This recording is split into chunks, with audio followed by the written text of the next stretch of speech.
O sea, la delincuencia no era una externalidad negativa producto de la ineficiencia, era una política pública. Y es una política pública. Pero el terror no es una herramienta para instaurar una dictadura. La dictadura es la herramienta para instaurar el terror. Porque es el mito político. Nosotros no tenemos que enfocarnos en que, bueno, un libertario disminuyó más impuestos o no, etcétera, sino de hacerle cuestionar a la gente la idea del Estado. Oye, quizás el Estado no es necesario para tal cosa. Así se comienza.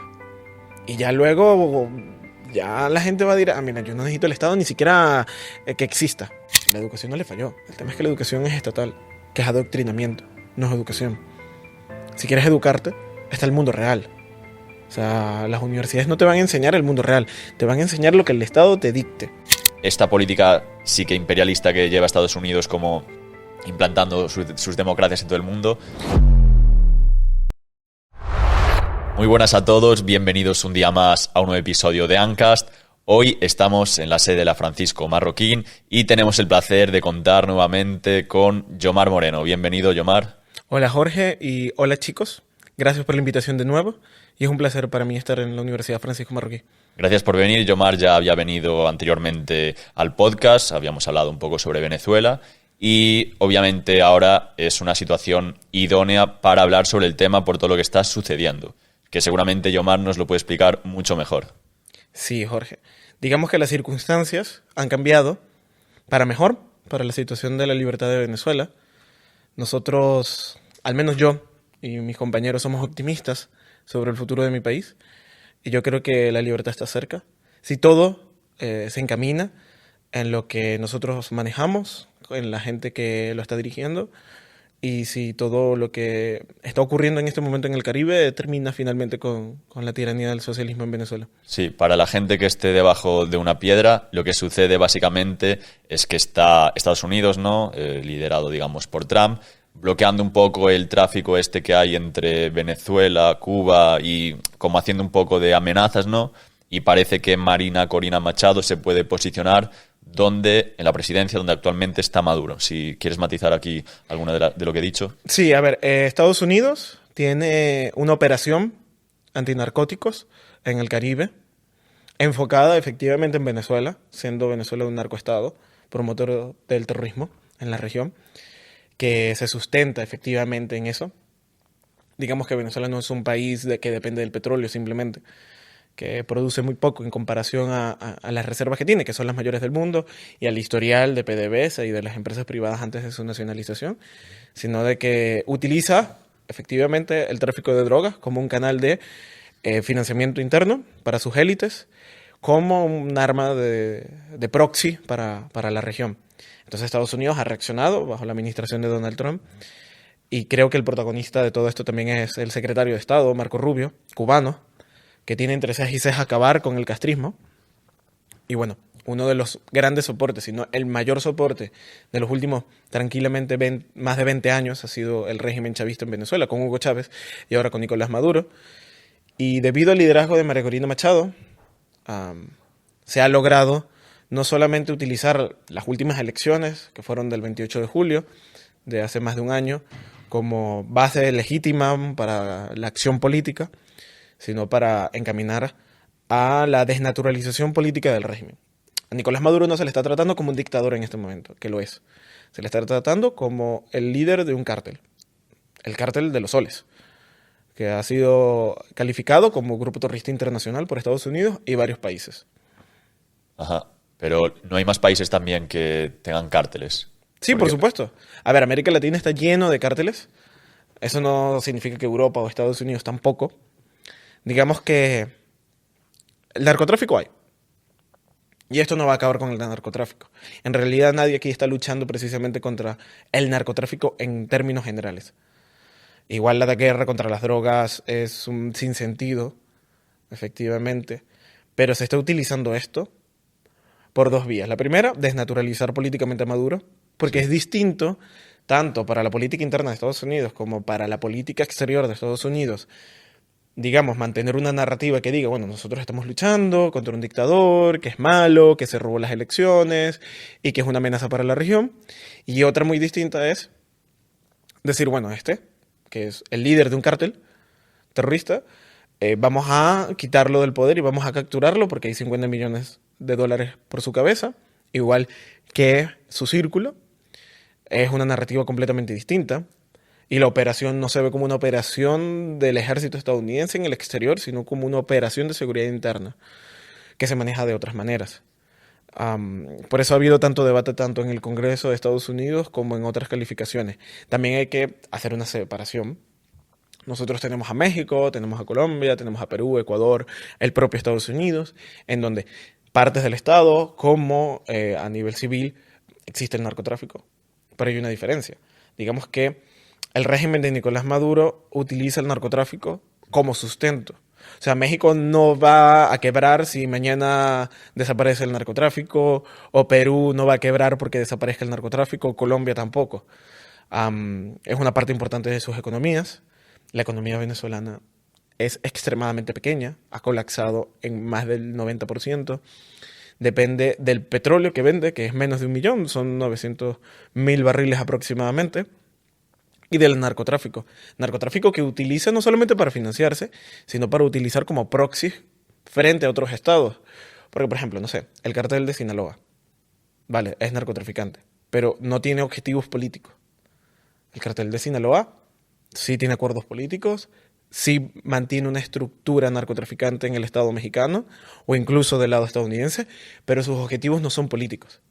El objetivo del chavismo es utilizar estas herramientas como armas políticas contra Estados Unidos, contra sus enemigos en la región, porque el chavismo no es algo como diga, bueno, yo instalo una dictadura en Venezuela, me mantengo ahí y digamos que convivo pacíficamente con mis vecinos.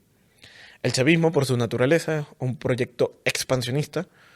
Lo vemos con Gustavo Petro, lo vemos con Lula da Silva, lo vemos con los Kirchner en Argentina, lo vemos con Jara, que perdió las elecciones en Chile recientemente, con López Obrador y con Claudia en México, lo vemos con Díaz-Canel y los Castros en su momento en Cuba, lo vemos en España con Zapatero, Pedro Sánchez, Pablo Iglesias, Irene Montero. O sea, lo vemos transgredir esa situación, porque es un proyecto político.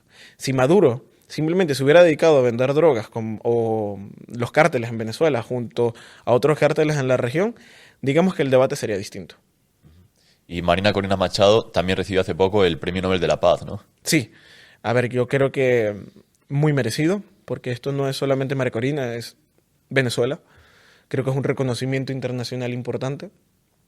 Creo que la comunidad internacional ha ignorado mucho la situación de Venezuela durante los últimos 26 años, no porque no haya ocurrido el protagonismo de la situación de Venezuela en los medios de comunicación, o con sanciones, o declaraciones, o con presiones, sino a nivel institucional. No se ha entendido que el régimen venezolano no es una dictadura común y corriente, todavía cuesta. Incluso parte de la estrategia que está llevando Estados Unidos en América Latina, coordinando aliados en contra de Nicolás Maduro, tiene algunas falencias que podrían causar el fracaso de esa estrategia, pero el chavismo tampoco tiene mucho que maniobrar y ese reconocimiento es un espaldarazo importante. Nosotros tenemos que entender de que el mensaje a nivel internacional, lo vuelvo a repetir, no es, bueno, Nicolás Maduro es malo, es un dictador y tenemos que tumbarlo, porque si esa narrativa, que es cierta, es la única que hay, nos podrían decir, bueno, pero hay muchos dictadores en el mundo. ¿Por qué no los combatimos? Hay que combatirlos. Pero Venezuela es un proyecto expansionista, es un proyecto que hay que detenerlo, es un proyecto que lleva más de 26 años en el poder, es un proyecto ideológico que nosotros no podemos ignorar, simplemente llamándolos criminales y delincuentes o terroristas. Hay un proyecto ideológico detrás que va detrás de Colombia, de Brasil, de Chile, de Argentina, de Estados Unidos, de España. O sea, es una amenaza real para la región y para el mundo en general. ¿Y cuál es el siguiente paso que crees que va a tomar ahora Venezuela o Estados Unidos con la situación que está pues, sucediendo? A ver, Estados Unidos quiere que la situación cambie, o sea, que el régimen cambie, que la dictadura colapse, que renuncie al poder y hacer un gobierno de transición con María Corina Machado y Edmundo González y las fuerzas democráticas dentro de Venezuela al menor costo posible. O sea, obviamente la operación tiene su costo. efectivamente, ya tanto en el periodo anterior de la administración Trump como en este, se han llevado a cabo juegos de guerra para ver qué tan factible es intervenir en Venezuela. Quieren hacerlo sin intervenir en Venezuela, porque yo también quisiera. O sea, si Nicolás Maduro el día de mañana dice, me voy del poder y renunciamos a todo este proyecto, nos sale mucho más fácil. Estoy convencido de que ese escenario no va a pasar. El chavismo se va a inmolar en el poder. Y si Estados Unidos, que es el propósito de esta operación, tiene el objetivo de acabar con el régimen de Nicolás Maduro, tiene que intervenir en Venezuela. No sabemos hasta qué punto, puede ser una intervención muy puntual, puede bombardear algunas posiciones y eso causar el colapso del régimen. Tendrá que llevar tropas en tierra, tendrá que haber un proceso de ocupación o de coalición internacional. Esto va a ocurrir sí o sí, con una intervención que cause la caída o sin una intervención que cause la caída. Nosotros tenemos que entender que en Venezuela no hay fuerzas armadas. Hay un brazo político militar del partido único, que es el PSUV. Tenemos que rehacer fuerzas armadas si se quiere un Estado democrático en Venezuela. Eso igual no está en mis manos.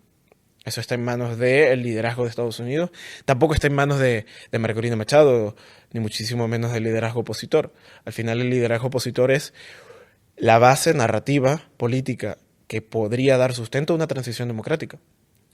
Estados Unidos no estaría haciendo esto si no hubiera una oposición a quien apoyar ni un respaldo de la población a esa oposición. Por eso el 28 de julio, que fueron unas elecciones que yo no apoyé efectivamente, tuvieron ese sustento. Sin esas elecciones, Estados Unidos cuestionaría la capacidad que tiene la oposición venezolana de montar un gobierno después de Nicolás Maduro. Además, actualmente en Venezuela tiene Maduro, me comentabas antes, por ejemplo, el monopolio del papel, ¿no? Que no se pueden imprimir igual libros como es el socialismo de Mises. ¿Qué más monopolios tiene? Básicamente tiene el monopolio de todo. De todo. De manera directa o indirecta. Porque, obviamente, tú me vas a decir, bueno, hay empresas privadas, hay medios de comunicación privados, hay también imprentas privadas, etcétera. Pero, por ejemplo, para controlar los medios de comunicación privados, él no nacionalizó los medios de comunicación, nacionalizó el papel. Él, para controlar los medios de comunicación, no nacionalizó los medios de comunicación. Controla el espacio radioeléctrico. Él, para controlar la importación o la exportación, no controla directamente, digamos, al productor agrícola, sino controla los puertos. Entonces, obviamente, esto también hay que sumarle que también expropió, capturó y robó, que todo esto son sinónimos directamente a estos productores, sea de medios de comunicación, agrícolas, industriales, etcétera. Él los capturó todos, de manera indirecta o directa. Eso se transforman en monopolios. El chavismo no es, digamos, Corea del Norte a nivel económico, donde cada cosa es propiedad del Estado de manera directa, pero o es propiedad del Estado de manera directa o de manera indirecta sus socios tienen control de esas empresas. Por ejemplo, cuando cayó la Unión Soviética y se hizo la transición a unas economías de mercado, entre comillas, muchas de las ex repúblicas lo que hicieron fue que las empresas pasaran a ser propiedad de los mismos miembros del partido, lo cual significaba simplemente que habían cambiado nominalmente de nombre, ya no era propiedad del Estado ruso, ucraniano o kazaco, sino del apellido de tal familia. Lo mismo. En Venezuela se llama boliburgueses, enchufados, etcétera, y controlan la economía de manera indirecta o directa. A lo mejor tú me vas a decir, bueno, hay medios de comunicación privados, pero esos medios de comunicación privados solamente dicen lo que dice el Estado. Así de sencillo. ¿Y cuándo crees entonces que crees que va a ser inminente el cambio de gobierno si al final lo hay? ¿O crees que va a ser más a largo plazo? Yo lo veo al corto plazo. Corto plazo. O sea, no puedo decir una fecha. No, sí. Estamos hoy grabando a 19 de diciembre, así que bueno, para que sepáis más o menos, igual sí. Ya lo subiré lo antes posible, claro, porque es un tema de actualidad. Hace 48 horas se estableció un bloqueo petrolero a Venezuela. Los bloqueos van a aumentar. También se cerró el espacio aéreo, básicamente. Y yo creo que todas las preparaciones son para una intervención. El tema es que efectivamente Estados Unidos no quiere intervenir. Yo tampoco quisiera que interviniera. Yo quiero que Nicolás Maduro, por la presión, decidiera abandonar el poder. Pero el chavismo se va a inmolar en el poder. Entonces, Yo entiendo perfectamente eso. Yo sé que hay mucha gente que dice, bueno, son delincuentes. Son igual que el que roba en la calle o que son como una pandilla y sus incentivos evita que ellos inmolen el poder o lo que sea. No, ellos sí creen en lo que dicen. No digo que todos, pero el poder está concentrado en Nicolás Maduro, Diosdado Cabello, los hermanos Rodríguez, Padrino López y no mucho más. Y ellos se van a inmolar en el poder porque ellos tienen dos caminos. Huyen para adelante y huyendo hacia adelante aumentan el costo de una intervención, lo cual hace dudar a Estados Unidos. O renuncian tomando el riesgo de que realmente no logren exiliarse. También bajo la amenaza de Cuba y sus aliados. Porque el poder no es algo que yo manejo. O sea, yo tengo el poder y hago lo que yo quiera. Así no funciona el poder. El poder son estructuras. Y la estructura de poder en Venezuela está vinculada al castrismo, al Partido Comunista de Cuba. Y el Partido Comunista de Cuba puede ser tu aliado o puede ser tu enemigo. Y hay ciertas fuentes confiables de que el régimen de Cuba amenaza a Nicolás Maduro de que no abandone el poder. O sea, tenemos que tener eso muy claro. La Guardia Real comentabas que era de Cuba, ¿no? No, la Guardia Presidencial. La Guardia Presidencial, perdón. Se denuncia y, bueno, en realidad se sabe que está compuesta por miembros de Cuba, igual que la inteligencia, igual que las zonas de tortura. Muchos son llevados a cabo por Cuba. Y hay fuerzas de inteligencia dentro de Cuba. Y hay miles del Ministerio de Interior, que es básicamente el que maneja la policía, en Cuba dentro de Venezuela. Entonces, eso de que no, que la soberanía de las naciones, etcétera, Venezuela, aunque sí es un proyecto nacional y el chavismo sea un movimiento populista nacido en Venezuela, es un proyecto político que depende tanto en su fundación como en la forma en que se construye del castrismo. Por eso a veces cuesta mucho entenderlo, porque es diferente a ciertas izquierdas en la región, o no es como la izquierda moderna que nosotros podemos asociar. El problema es que obviamente se nutre de una izquierda del siglo pasado, soviética, castrista, muy vinculada al entorno caribeño, que Venezuela es un país profundamente del Caribe, tenemos la costa más grande en el Caribe. Entonces quizás por eso se cuesta entenderlo. Es muy distinto, puede ser al kirchnerismo, que se nutre del peronismo, que es algo muy, muy argentino, o de Lula da Silva, que viene de una izquierda sindicalista, o de López Obrador, que digamos que es un mix del PRI con este socialismo revolucionario, o de Jara, que viene de un comunismo chileno. Venezuela se nutre de esta diatriba entre el castrismo y la democracia venezolana. ¿Y por qué esta relación entonces entre Cuba y Venezuela? Si nos puedes explicar un poco. Igual hay gente que no entiende por qué Cuba, no estando donde está, pues más o menos pueda controlar de algún modo a Venezuela. Porque es el proyecto cubano. O sea, digamos que la revolución cubana, al triunfar y secuestrar la isla y instaurar el partido único y el comunismo, obviamente tenía en su momento la Unión Soviética. Siempre ha intentado capturar a Venezuela en el siglo XX. Ellos desembarcaron en los 60, han financiado guerrillas, no solamente en Venezuela, en la región, con el objetivo de replicar la Unión Soviética en América Latina y de quitarle aliados a Estados Unidos. Eso está clarísimo. El principal aliado de Estados Unidos en la región era Venezuela, digamos que era un país petrolero, democrático, que eso es bastante raro, como lo comenté yo hace un tiempo, y además de eso con la capacidad económica de proyección de poder. Por ejemplo, en el bloqueo a los misiles nucleares, Venezuela participó. O en la compra de los F-16, sí, cuando salieron, los compró Venezuela. Y Estados Unidos aprobó esa venta porque Venezuela era su principal aliado. Entonces Cuba necesita desmantelar al principal aliado de América Latina, de Estados Unidos, porque Cuba no va a enfrentarse a Estados Unidos, eso no tiene sentido. Y sumado a eso, con el colapso de la Unión Soviética, en 1991, Cuba queda desamparada, porque China tiene sus reformas económicas y están concentradas en acabar con este sistema de socialismo real. Crean esto del socialismo con características chinas. La Unión Soviética colapsa. Cuba no aguanta. Viene el periodo especial. Miles de personas salen de la isla. El mismo castrismo tiene que aceptar que la gente huya. es un desastre absoluto. Pero 7 años después llega Hugo Chávez. Y durante esos 7 años tenemos 2 intentonas de golpe de Estado en Venezuela, en donde el líder es Hugo Chávez. Se bombardea Caracas. Y de tanto intentarlo, lo logran en el 98 con la victoria electoral de Hugo Chávez. E inmediatamente comienza la relación entre Cuba y Venezuela. Y Venezuela, siendo el principal productor de petróleo de la región, comienza a surtir petróleo, a crear plantas eléctricas y alimentos a Cuba. Y Cuba comienza a llevar médicos, comienza a llevar militares. Los médicos son espías.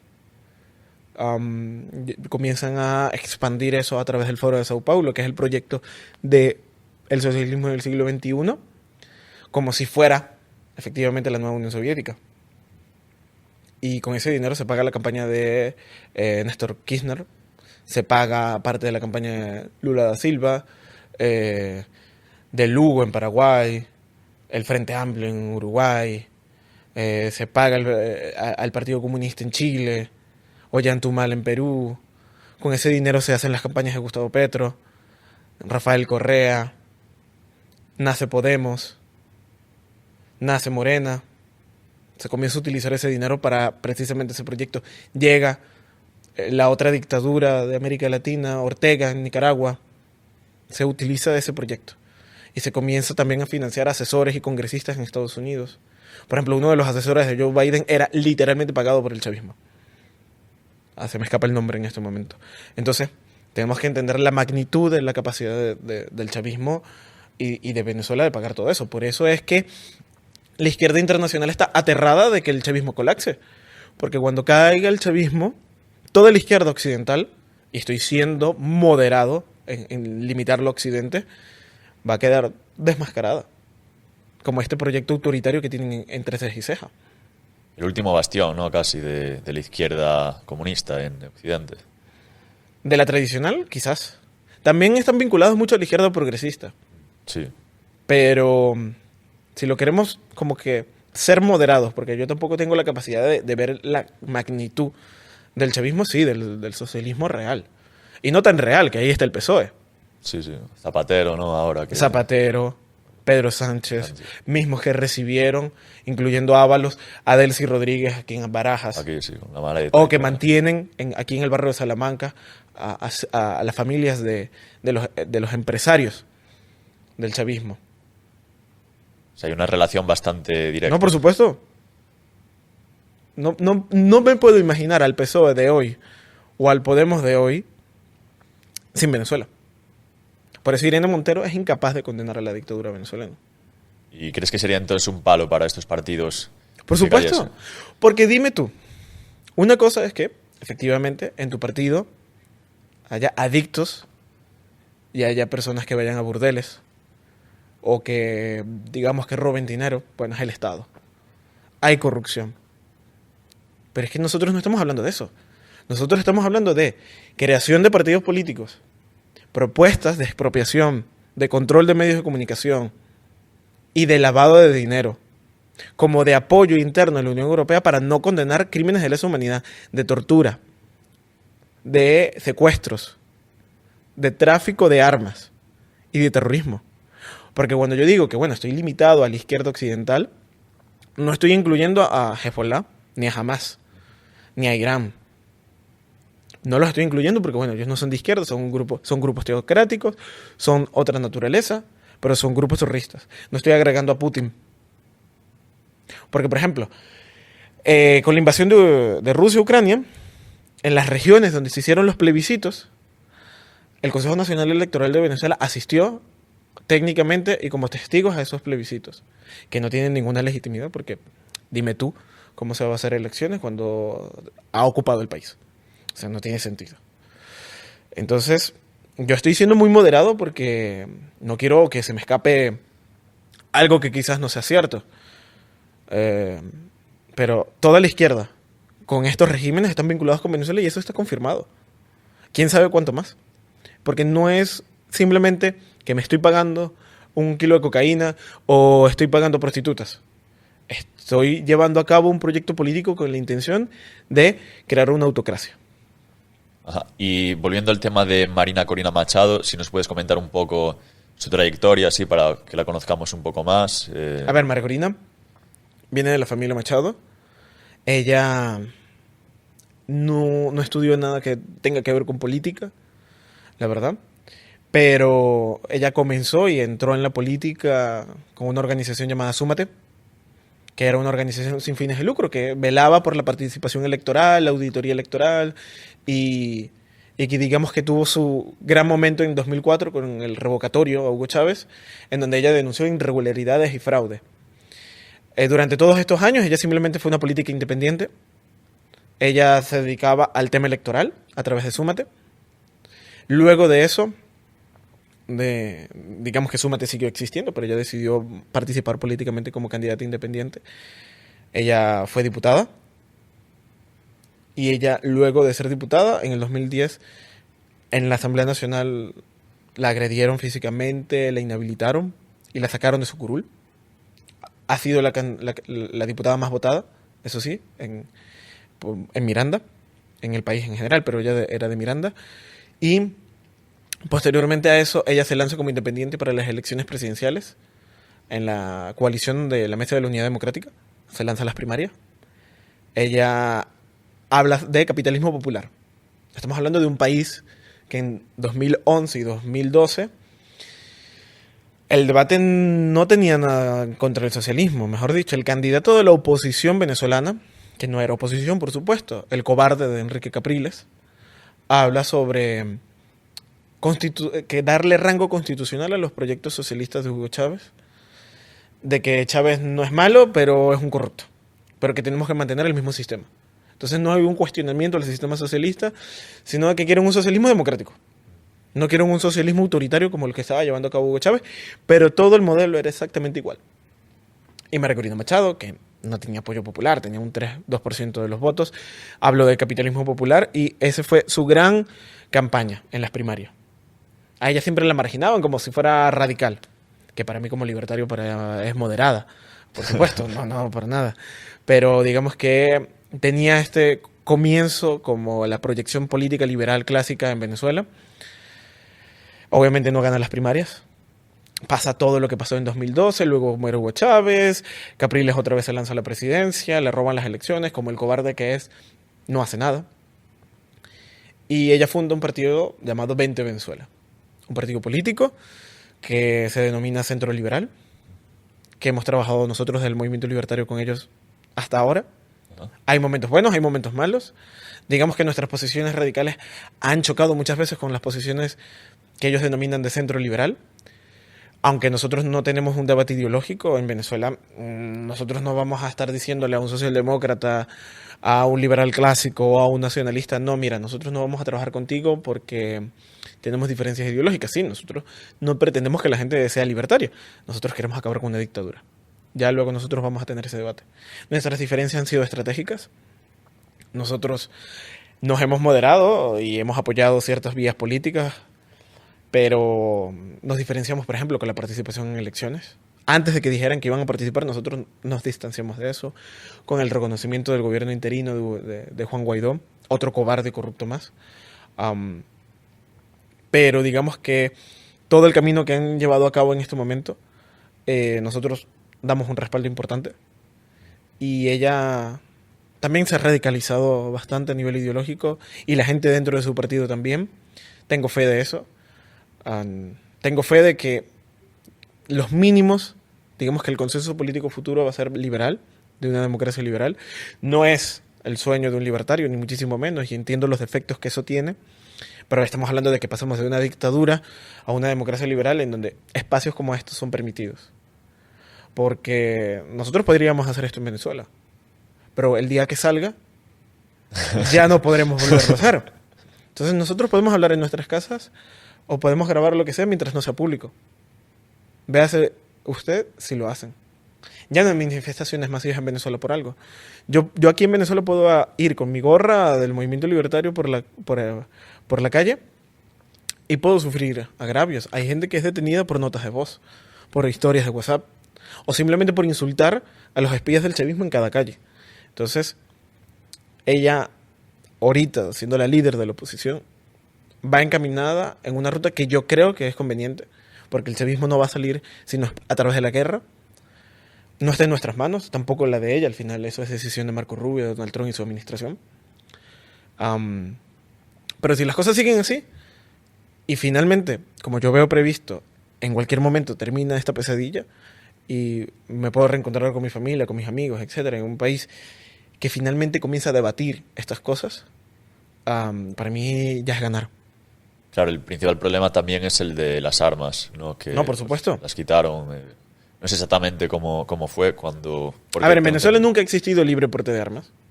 Pero como que se votó, ¿no? Para Pero sí. algo así, ¿no? Sí. Digamos que hay 3 dimensiones. Antes de que llegara el chavismo, digamos que la posesión de armas era más o menos flexible. No es Estados Unidos, donde tú vas Sí, claro. al mercado a comprar armas, pero sí con un permiso de la policía, con una serie de documentaciones, te daban permiso para ciertos tipos de armas. De Hugo Chávez, eso se restringe mucho más, pero todavía puedes obtener permisos de armas. Pero debido a la delincuencia en Venezuela, que nos convertimos en el país más peligroso de América Latina, pero eso no es por ineficiencia, sino fue una política de Estado, porque el chavismo lo que entendió era de que Venezuela no es Cuba, en el sentido propio de la población. En Venezuela hay una clase media y alta capaz de hacerme oposición. Es capaz de ser un verdadero problema para el chavismo. Por eso el chavismo ha durado tranquilamente 15 años para instaurar una dictadura.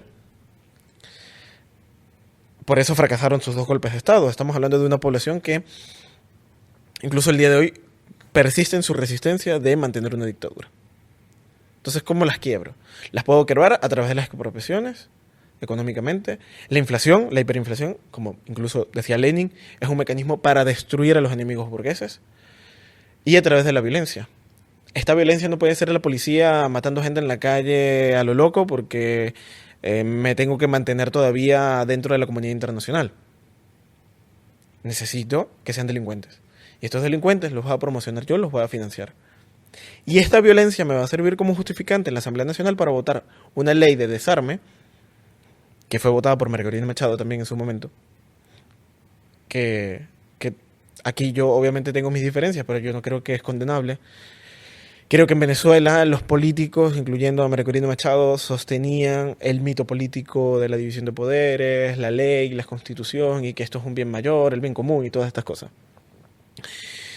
Y esta ley de desarme básicamente eliminó esta idea de los permisos de arma y obligó a retirar tanto a las empresas privadas como personas naturales sus armas. Porque antes, digamos que tienes una urbanización y tienes seguridad privada. Esa seguridad privada tenía armas.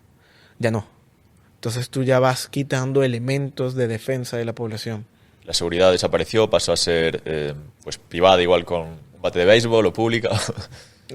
Imagínate. Sí. Estamos hablando de delincuentes que tienen armas de guerra, que tienen granadas, que tienen armas de alto calibre frente a una población y a una seguridad privada que, como mucho, puede tener un bate. O sea, que el Estado financió unas bandas terroristas para que hubiese como un poco de caos. Luego se votó para intentar arreglar como excusa más bien para el caos que creó, quitar las armas y tener a la población controlada. Y ahora tenemos lo que... No, claro. A ver, el Estado crea problemas para justificar su existencia y además de justificar su existencia, para controlar a la población. Dime tú si el terrorismo yihadista necesitaba espiar a todo el planeta para solucionarse. No. Es una excusa para poder espiar a la gente. Dime tú si desarmar a la población en Venezuela iba a solucionar el problema de delincuencia. No, porque los delincuentes no van a entregar sus armas. Además de que sus armas no son para el tráfico ilegal o porque son delincuentes y la policía es ineficiente y el Estado son un grupo de incapaces, que lo son, que eso nos ha salvado. Si el Estado funcionara, estaríamos perdidos. Estamos hablando de que la política pública era vamos a armar grupos paramilitares, colectivos y grupos de delincuentes como el Tren de Aragua para destruir el tejido social. Esa fue la primera ola de migrantes. La primera ola de migrantes fue por la delincuencia. Desarmamos justificadamente a la población incluso con los votos de la propia oposición política. Hay una parte de la oposición que no era oposición, pero parte de la oposición política. Y así yo desarmo a la población y utilizo estas armas contra ella, sin utilizar a la policía, porque queda muy feo utilizar a la policía para matar gente. Puedo usar el brazo armado del partido para matar gente y nadie va a decir que soy yo. Por ejemplo, ahorita lo que pasó en Brasil con la redada, que fue noticia, etcétera, se consiguieron armas de la Fuerza Armada Bolivariana. O, por ejemplo, cuando agredían o se han conseguido coches bomba en Colombia, o cuando a Iván Duque le dispararon en Cúcuta, a su helicóptero, eran armas venezolanas. O sea, la delincuencia no era una externalidad negativa producto de la ineficiencia, era una política pública. Y es una política pública. ¿Y tú cómo viviste ese paso de cuando se dijo lo de que no iba a haber más armas? No sé si... A ver, era un pequeño. niño. Eras un niño. A ver, Pues no sé si... 2010, era un preadolescente. 2010, claro. ¿Verdad? Sabía que eso era una mentira. Era simplemente propaganda. Y yo desde muy joven entendía de que tenía que oponerme al socialismo. No sabía a qué apoyar, por supuesto. O sea, que no apoyar al socialismo no significa que de repente dijera la Escuela Austríaca de Economía. No. No conocías a Mises. Okay. No conocía a Mises. Ni a Rothbard, ni a ninguno de ellos. Pero sí decía que yo no podía apoyar lo que estaban diciendo. Claro, la oposición venezolana apoyó eso, pero a partir del 2012-2013, con todos estos sucesos de muere Hugo Chávez, hay 2 elecciones presidenciales, roban la última y la oposición no hace nada, yo dije, no, o sea, yo no puedo estar de acuerdo con estas posiciones. Y descubrí las ideas de la libertad, descubrí el debate del liberalismo en Venezuela. Éramos 4 gatos. No digamos que hoy en día seamos tantos, creo que somos mucho más. Y me radicalicé.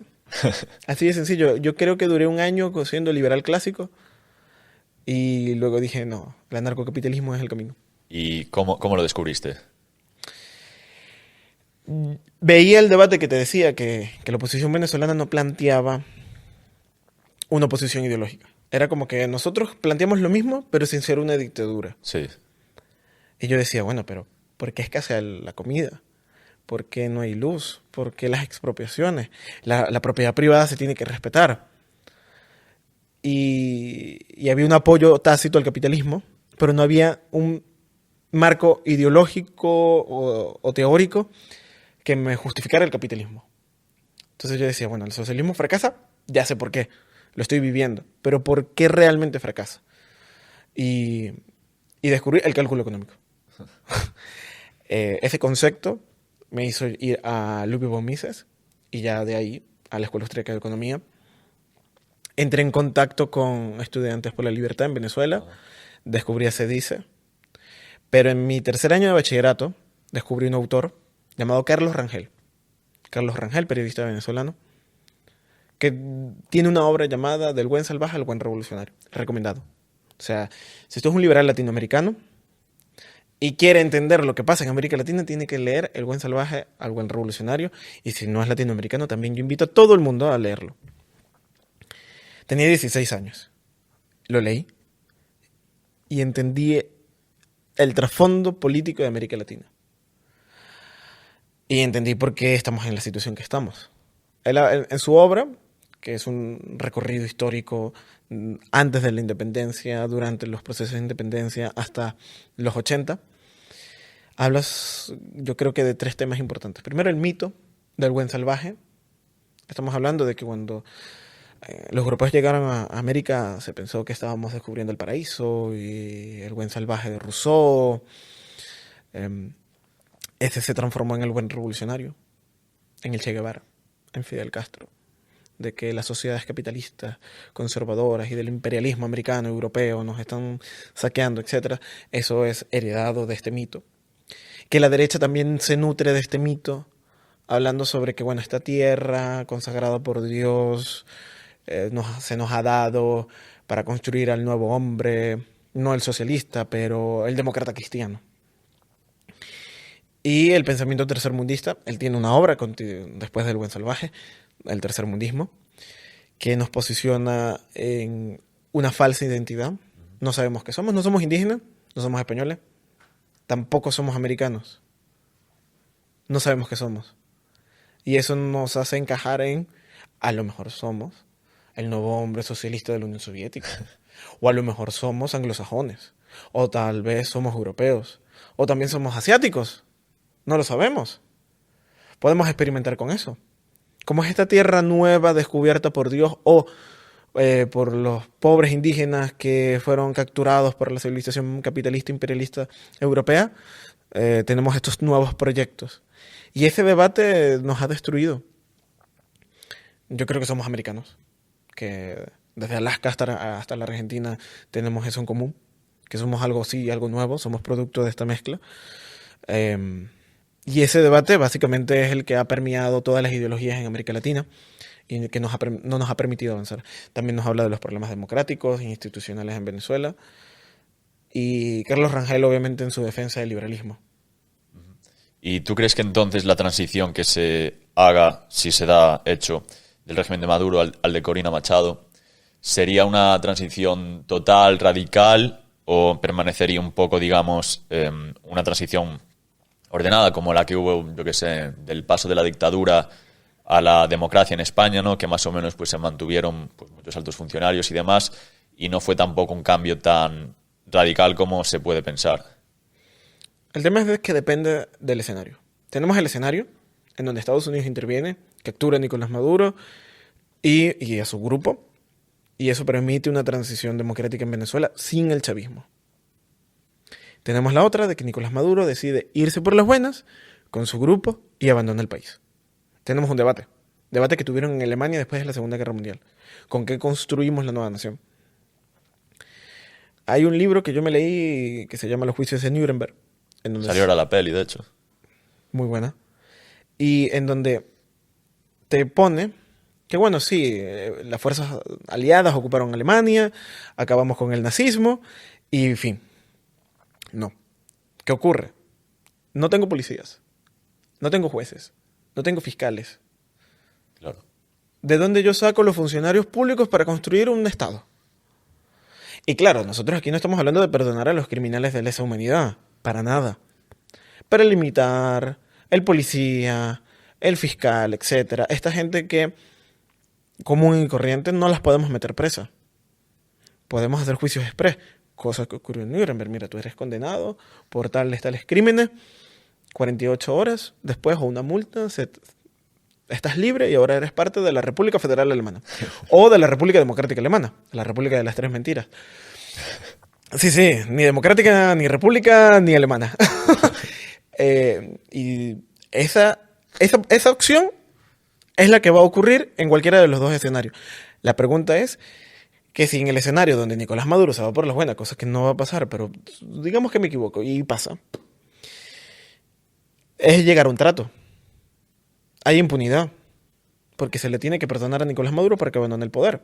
Se tiene que ir a algún lugar, como a Bashar al-Assad. ¿Con quiénes voy a construir república? Depende de la cantidad de personas que tú perdones. Por eso es importante, y eso hay que aclararlo. Nicolás Maduro se vaya por las buenas o por las malas, se va a tener que formar una coalición internacional para mantener el orden dentro de Venezuela. Con Colombia, con Brasil y con Estados Unidos. Es importantísimo. Por eso Estados Unidos busca aliados en la región, porque Estados Unidos no se iba a meter en esto sin que Colombia, Brasil o cualquier otro país como Argentina decida colaborar al menos con 1000 tropas o con aviones o con submarinos o con dinero en la recuperación de Venezuela. Va a haber chavistas dentro del sistema venezolano, pero no al nivel de que veamos a Padrino López o a Delcy Rodríguez o a los líderes de los cárteles gobernando Venezuela.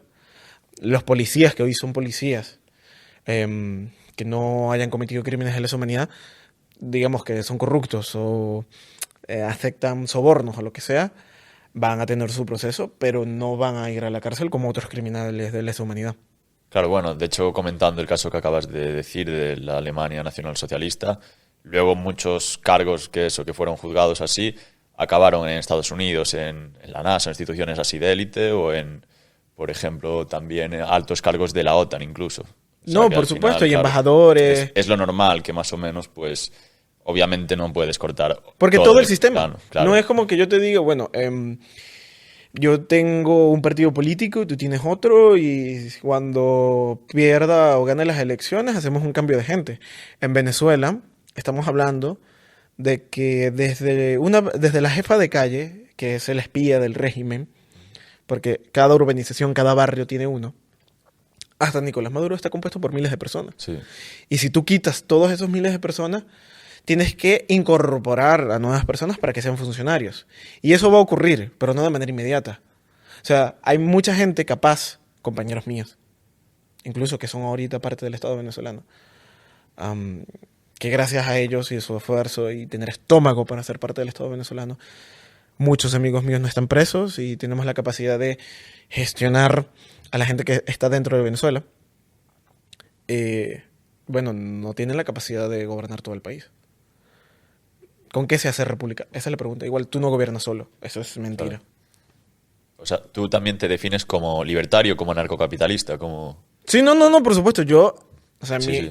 mi gran sueño es que la sociedad viva sin Estado. Mejor dicho, yo veo que las sociedades viven sin Estado. Yo creo que la gente ya vive en una protoanarquía y el Estado es una religión. Eso es como diría Miguel Ángel Bastos. No existe en realidad, es una fe laica. También lo decía Dalmacio Negro. Pero bueno, es el lastre que tenemos hoy en día. Y igual que pasa con la inseguridad en mi país en su momento, es caos planificado. Mises también lo decía. Y hay una obra que habla sobre el caos planificado también. Pero yo tengo que ser realista, yo tengo los pies sobre la tierra. Yo no puedo pelearme, yo tengo que elegir mis batallas. Y yo creo que una Venezuela libre hace más favores a otra. Porque por lo menos hoy en día yo estoy hablando de anarcocapitalismo, liberalismo o de mi país aquí en España. Cosa que yo no podría hacer en Venezuela. Y ni siquiera por una cuestión ideológica. Sino por una cuestión de que, bueno, es un régimen autoritario. ¿Y tú podrías ahora volver a Venezuela? De poder puedo. O sea, yo puedo agarrar un avión en este momento, irme a Colombia, cruzar ilegalmente la frontera y llegar a mi casa. Eso lo puedo hacer yo. Pero yo voy a caer preso el día de mañana si me revisan el teléfono, mis redes sociales, Si o digo algo. Subo este podcast. O en el otro. o simplemente me ven en este podcast. O qué hago con gente como a Naomi, mi amiga, que está presa desde hace 209 días. ¿Mm? Ella no tiene orden de captura. En Venezuela no hay un proceso judicial. No es que yo te diga, no, mira, es que hay $5,000 por mi cabeza o 5 millones de bolívares. Eso no sirve. ¿O qué hago si de repente yo voy por la calle con mi gorra del movimiento libertario? O simplemente porque la policía te detiene a revisarte el teléfono, los mensajes de WhatsApp, las historias. Hay gente que manda una nota de voz y son capturadas porque esa nota de voz cayó en la mano equivocada. O gente que no tiene información pública en redes sociales, como le acaba de pasar a un amigo mío, y son amenazados. Y esperemos que la amenaza no sea real. Pero, Y esa persona no hace proselitismo en la calle. sí. Porque el régimen no lo hace solamente para oponerse a una amenaza. Lo hace porque el terror fundamenta el poder. Ellos no montaron una dictadura mediante el terror. Ellos montan una dictadura para implementar el terror, que, lo vuelvo a decir, son conceptos que quizás cuestan creer porque tú dices, bueno, yo me monto como dictador para hacerme millonario, para, no sé, cuestiones personales que efectivamente hay. Pero el terror no es una herramienta para instaurar una dictadura. La dictadura es la herramienta para instaurar el terror. Ya Lenin lo decía. Sí, en la Revolución Francesa. Sí, también. O sea, sea, el terror no es para llegar a la dictadura es para llegar al terror. Entonces nosotros tenemos que entender eso. El chavismo no hace esto porque mis amigos o mi compañero o yo sean una amenaza existencial. Que sí, las ideas son una amenaza existencial. Sino que el terror es el fin mismo de la dictadura. claro, para sobrevivir es lo que le queda. Sí, por supuesto. Decía Etienne de la Boetier, ¿no?, en el discurso de servidumbre voluntaria también, cómo tiene el Estado poder si no es a través de ti, ¿no?, si no es a través de la obediencia, porque al final el Estado no puede gobernar simplemente por las armas, ¿no? Igual, en este caso, justo, sí, porque más o menos ya ha hecho el proceso para desarmar a todos, pero realmente, aún así, en última instancia, necesita una obediencia tácita y que la gente crea en el Estado, que es lo fundamental. Ahora, si de repente la gente igual deja de creer en el Estado, por muchas armas que tenga, son una nimiedad, ¿no?, en comparación. Por eso yo digo que las sociedades viven en protoanarquía. Porque, por ejemplo, miren en España, o Colombia, o Estados Unidos. Hay una cantidad de leyes que ni los políticos saben que existe. Nadie se lee la cantidad de leyes que hay o regulaciones. No, estaba hablando el otro día con un experto, bueno, en un determinado área, que es abogado y tal, lleva 20 y pico años trabajando, y dice que tampoco, que es que nadie lo sabe, que aunque seas experto y estás tu vida trabajando en este sector, es que es imposible. Es imposible. ¿Y cómo vive la gente? Vive con las leyes básicas naturales que la sociedad y el orden espontáneo nos ha dado. Eso no significa que esté en contra de que existan leyes o regulaciones. La cuestión es quién las hace. Claro. Y porque es un monopolio. Y el Estado efectivamente existe porque es una creencia. O sea, si creo en el derecho de ignorar al Estado. No recuerdo el autor que dijo eso, pero él hablaba sobre que, bueno, si yo tengo la posibilidad de no necesitar los servicios que tiene el Estado, yo tengo el derecho de ignorarlo. Entonces yo creo que nosotros tenemos que comenzar a ignorar al Estado. Nosotros no necesitamos una revolución francesa para acabar con el Estado. Ya vemos que no es el camino. Tenemos que hacer que la gente y nosotros como actores, nuestra existencia, sea lo suficientemente incómoda para demostrar que no necesitamos el Estado. O sea, yo no necesito el Estado para llegar a la vejez, yo no necesito el Estado para mi salud, ni para el transporte, etc. Mejor dicho, el Estado necesita monopolizar estas cosas para que la gente diga, necesitamos al Estado. Por eso los monopoliza. Por eso el mito político es tan importante. Por eso también el control de la educación, ¿no?, que es fundamental para crear esta hegemonía. Porque es un mito. Antes nosotros, como humanidad, decíamos, bueno, sí, el rey es puesto por Dios. Y es la gracia de Dios quien ha puesto al rey. Y por eso los reyes en muchas ocasiones eran la cabeza de las iglesias en sus regiones. O la española, que era la monarquía católica. Y se fundamentaba en el mito. Por eso cuando ocurren las revoluciones liberales, se preguntan, ¿y cómo yo sustento esto? O sea, ¿cómo yo le digo a la gente que ahora ya no tenemos rey? Que el derecho divino es una mentira. Pero entonces, ¿qué le digo a la gente para que diga, o que bueno, sí, el Estado es necesario, que el presidente, el parlamento es necesario? Bueno, digo que la soberanía cae en el pueblo, que existe un contrato social creado por la voluntad general y que todos somos el Estado. Que el Estado somos tú, yo, los niños, etc. La montaña, el río, el mar. Que mira, que es más probable que exista Dios y que baje a la tierra a decirnos que las monarquías absolutas tenían más justificación que esto. Y por eso Dalmacio Negro habla mucho sobre que son ideologías laicas. Que el Estado es un Dios laico. Y ese es el problema. Nosotros decíamos, bueno, sí, el juicio divino. Sí, bueno, es el juicio divino. Pero aquí tenemos un juicio real con personas de carne y hueso que nos meten en las cárceles o que nos asesinan. La idea del Estado es esconderse detrás de una máscara. De hecho, sí, ¿no? Porque antes tú veías al rey y el rey tampoco se podía pasar, ¿no? Por eso el diezmo es el tributo histórico y ningún rey cobraba más de un 10%.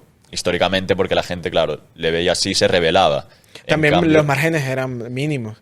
Eran menores, claro, pero igualmente, ahora que nos quiten un 50% y como nos lo pagamos a nosotros mismos, ya no pasa nada. Es un robo abismal. Yo creo que también el Estado va a terminar pasando a la historia, como pasaron las monarquías absolutas. Yo creo que nosotros no debemos ser pesimistas con eso. A ver, John Locke nunca pensó que sus ideas iban a formar una revolución liberal en Estados Unidos, en las 13 colonias. Ni muchísimo menos otros autores como Bastiat, etcétera, pensaron que sus ideas iban a crear más revoluciones, con sus cosas malas y con sus cosas buenas. Yo creo que el anarcocapitalismo y el libertarismo está haciendo un gran trabajo, pero que tenemos que tener paciencia. Y que también pecamos un poco de arrogantes de creer que existen todas las herramientas posibles para hacer esos cambios. Yo creo que hay que jugar en todos los terrenos. Yo creo que el libertarismo peca de no tener herramientas políticas. Yo veo que los liberales clásicos del siglo XIX tuvieron la capacidad incluso de, bueno, crear monarquías constitucionales, que en muchas ocasiones funcionan más que algunas repúblicas, y viceversa. Yo creo que los libertarios tenemos que apoyar todo. Entonces, Todas las herramientas posibles sí. para acabar con la hegemonía del Estado, porque es el mito político.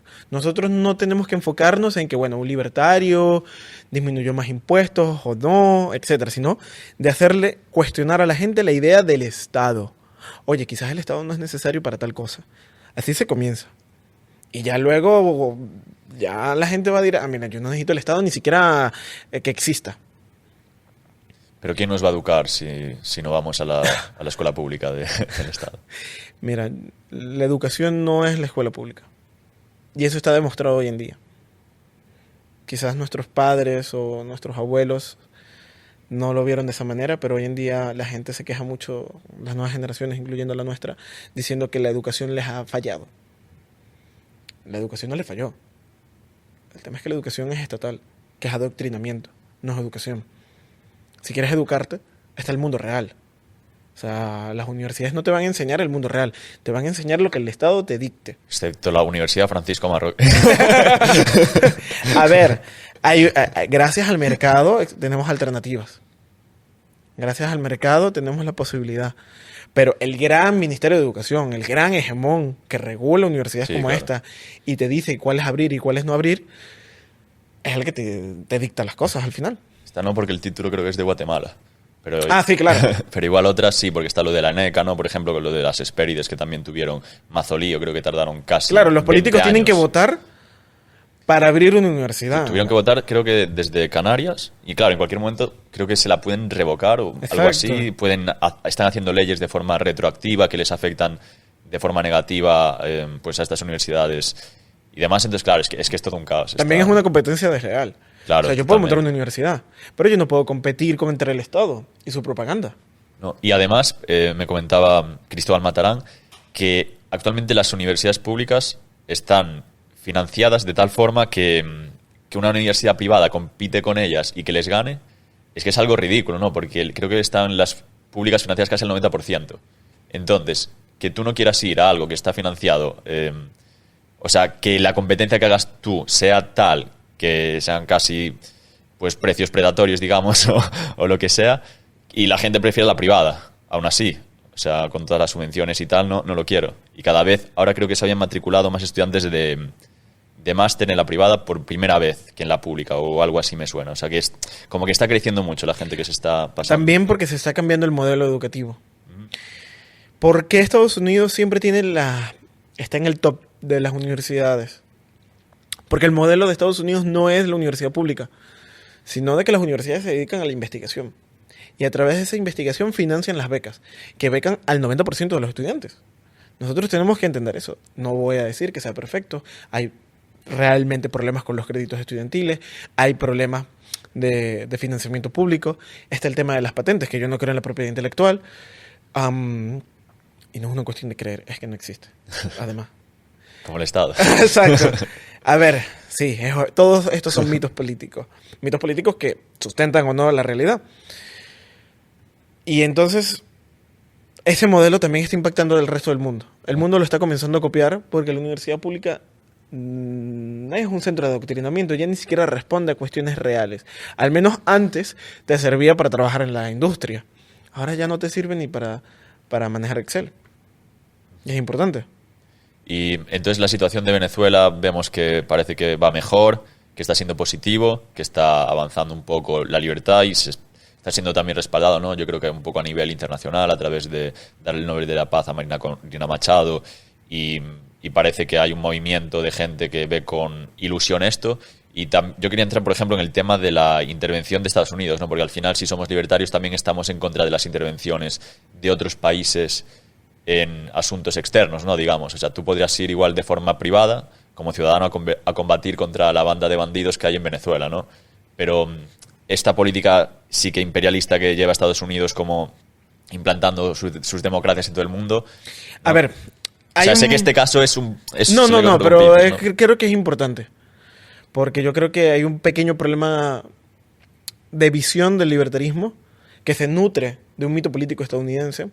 Aquí yo no estoy diciendo que tengamos una política exterior belicista. Yo creo que no. Pero nosotros tenemos que entender de que la idea de que el libertarismo es aislacionista no es porque sea libertario, sino porque en Estados Unidos, antes del libertarismo, antes del liberalismo que conocemos hoy en día, existe esta dinámica de el aislacionismo y el destino manifiesto. Está el destino manifiesto, que es el mito de que Estados Unidos nació para liberar al mundo y que es la tierra de Dios, etcétera. Y está el aislacionismo, que es nosotros creamos las 13 colonias y las independizamos para aislarnos de los conflictos europeos, etcétera. Esto obviamente nutre al libertarismo de este debate histórico, pero nosotros no tenemos que ver en ninguna circunstancia de que, bueno, existen estados, supongamos que estoy en una posición no anarcocapitalista, y estamos hablando efectivamente de la dinámica política, y es que, por ejemplo, miremos el caso de Ucrania. Supongamos que yo soy un libertario de Ucrania que vive tranquilamente difundiendo las ideas de la libertad. ¿Qué yo le voy a decir a las poblaciones ocupadas por Rusia? ¿Que no combatan? ¿O que le pregunten a una empresa privada si les puede hacer el combate y el Estado ucraniano que decida soltar las armas? ¿O qué le digo a Taiwán? ¿O qué le digo a los movimientos como los kurdos? Que no reciban apoyo de Estados Unidos, siendo movimientos secesionistas. Nosotros apoyamos eso también. ¿O qué le puedo decir yo a mi país? Que no utilicemos las herramientas necesarias para alcanzar la libertad de Venezuela y por lo tanto mantener la narrativa del chavismo, porque eso hay que dejarlo bastante claro. Y lo digo bastante abiertamente. Hay unos sinvergüenzas libertarios en Estados Unidos que sí, perfectamente, a ver, es tu país. Yo creo que es legítimo que como libertario norteamericano tú digas, mira, yo estoy en contra de que Estados Unidos utilice el complejo militar industrial para intervenir en otros países. A ver, yo no creo que deba uno promover el belicismo. Pero luego agarran y dicen, no, es que Nicolás Maduro es un presidente legítimo, nosotros no podemos intervenir en asuntos exteriores, Estados Unidos está mintiendo como siempre para intervenir en Venezuela, etcétera. No, o sea, lo que se dice de Venezuela es real, efectivamente. Es una amenaza a nivel internacional. Obviamente Venezuela no le ha declarado la guerra a Estados Unidos. Hoy en día nadie se declara la guerra. O sea, la guerra casi que en el derecho en el derecho internacional es ilegal. Entonces siempre están con estas narrativas de mentira hablando de operaciones especiales o de estrategias internas, etcétera, porque no pueden declararse la guerra. Venezuela tampoco. Pero un país que me promociona grupos terroristas, que me financia a promotores del autoritarismo dentro de mi propio país, que trafica con armas, que trafica con drogas, que promueve amenazas internacionales, etcétera. Mira, o sea, el día de mañana Estados Unidos puede cerrar las bases norteamericanas en el exterior, salirse de la OTAN e implementar el aislacionismo y van a ser agredidos. O sea, esto no es una cuestión meramente del imperialismo. Entonces, a mí me parece, como libertario, que nosotros tenemos que entender de que la idea de la soberanía nacional es un mito, y si el día de mañana hay una dictadura en España, yo como venezolano, viviendo en España o no, sea el Estado venezolano o sea de manera privada, voy a promover que se apoye o una insurrección o un golpe de Estado o cualquier cosa que acabe con la dictadura en España y viceversa. Porque yo creo que decir, bueno, no, nosotros no vamos a intervenir porque es un país soberano, pero el Estado venezolano tiene legitimidad sobre esa tierra. O sea, yo voy a darle legitimidad a eso. O yo voy a decir, bueno, no es mi asunto, no intervengo.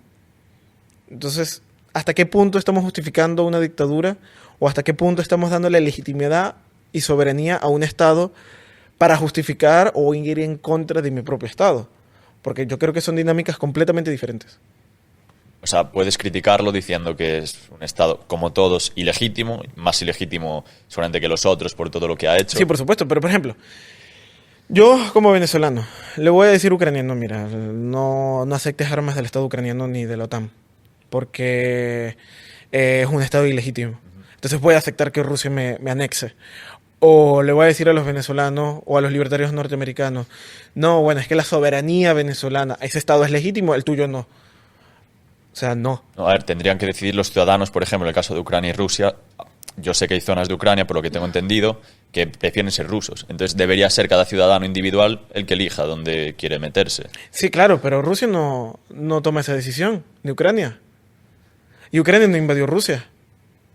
Sí, sí, yo no me meto que No, sé. pero eso es algo muy claro. O sea, ¿quién es el agresor acá? Rusia. ¿Quién es la dictadura que promueve el terrorismo? Venezuela. Aquí yo no estoy diciendo que Estados Unidos no cometa crímenes, ni que sea un Estado imperialista. Estamos hablando de que si yo tengo las herramientas para acabar con una dictadura, con o sin apoyo internacional, yo las voy a utilizar como libertario. Así de sencillo. Y por eso me parecen unos sinvergüenza los libertarios en Estados Unidos o en cualquier parte del mundo que me estén diciendo a mí, no, bueno, pero es que ustedes en este momento están no siendo libertarios. Por esa misma razón. Vale. Y no sé si quieres mandar algún mensaje ya para terminar, que llevaremos ya una horilla de episodio. Pues igual sobre la situación de Venezuela, un mensaje igual optimista para la gente que esté ahora mismo allí. Bueno, primero que todo, gracias. Y yo creo que tanto los venezolanos como otros libertarios que me están viendo o no libertarios, yo creo que el mensaje es bastante importante de que Venezuela será libre. Espero no equivocarme. No sé cuándo. Podría ser mañana o podría ser en unos años. La verdad que yo estoy convencido que será muy pronto. Espero que en algún momento podamos hacer esto en Caracas o en Maracay, en mi casa o en cualquier otra parte de Venezuela y estemos hablando del milagro económico venezolano, porque yo estoy convencido de eso, que nunca voy a dudar de por qué defender la libertad, que espero que mis compañeros y amigas estén en libertad y que puedan compartir otra vez estos debates libremente, sin ningún tipo de coacción. Y que el miedo y esta pesadilla solamente sea una página más en la historia de Venezuela. Genial, pues muchas gracias, Yomar, por haber venido nuevamente a Ancast. Creo que ha quedado un episodio bastante bueno, bastante interesante sobre el tema de Venezuela y esperemos que poco a poco se avance hasta una sociedad más libre y hasta una Venezuela también más libre. Será así. Muchas gracias y nos vemos en el siguiente episodio. No olvidéis de dejar like, comentar y hasta la próxima.